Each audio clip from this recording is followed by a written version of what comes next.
140వ May Day May 1వ తేదీ మొత్తం దేశవ్యాప్తంగా కూడా ఈ యొక్క మేడేను జరుపుకుంటున్నాము.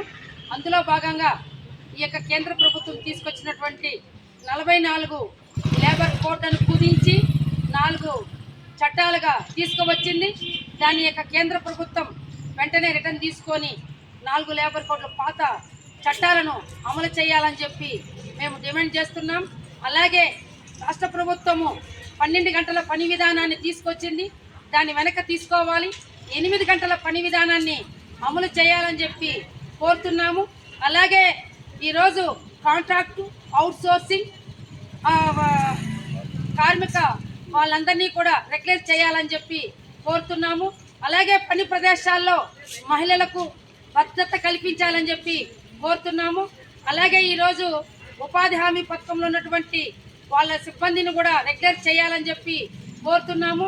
ఈరోజు ఈ యొక్క లేబర్ కోడ్ల వల్ల వేలాది లక్షల మంది మొత్తం కార్మిక సంఘానికి నష్టదాయకమైనటువంటి ఈ యొక్క కోడ్లను రద్దు చేసి కొత్త కార్మిక చట్టాలని తీసుకురావాలని చెప్పి కోరుతున్నాము.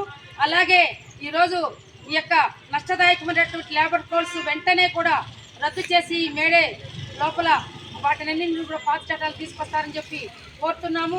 ఈరోజు అసంఘటిత కార్మికులందరినీ కూడా వాళ్ళకి సంక్షేమ బోర్డు ఏర్పాటు చేయాలని చెప్పి కోరుతున్నాము.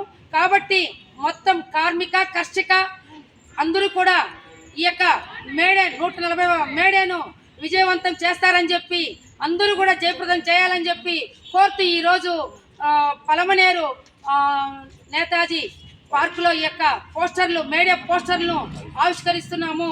విఆర్ జ్యోతి ఐఎఫ్టియు జిల్లా అధ్యక్షురాలు, చిత్తూరు జిల్లా కమిటీ.